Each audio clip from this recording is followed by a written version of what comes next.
Pandemia, shock energetico, guerra, inflazione, emergenza climatica, i cosiddetti cigni neri del nostro vivere quotidiano, che in questi ultimi 4 anni si sono resi protagonisti di danni, disagi e cambiamenti. In questo quadro, Confindustria Veneto Est e CGIL, CISL e UIL territoriali per la prima volta hanno stilato il patto per la coesione sociale, la crescita partecipata e diffusa e lo sviluppo sostenibile. Sicuramente dopo quello che abbiamo vissuto negli ultimi anni è chiaro che sta cambiando il mondo, sta cambiando l'economia, sta cambiando anche il modo di lavorare. Pertanto il ragionamento che si è fatto come Confindustria Veneto Est con le 3 sigle sindacali dei 4 territori che rappresentiamo è quella di provare a vedere ed avere una visione comune, con un approccio che non vuole essere un approccio assolutamente rivendicativo, ma vuole essere un approccio propositivo.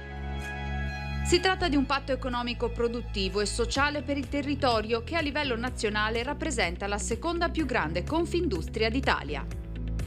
Confindustria Veneto Est è l'espressione di un territorio che è un territorio ricco di iniziativa, di imprenditorialità e vuole contare, vuole dire la sua nel contesto nazionale, perché credo che sia coerente con l'importanza di questo territorio per il Paese. Patto che nei territori di Padova, Treviso, Venezia e Rovigo promuove la competitività, l'occupazione, sostiene la produttività, i salari, investe sul welfare, formazione e sicurezza e il tema caldo dell'alternanza scuola-lavoro.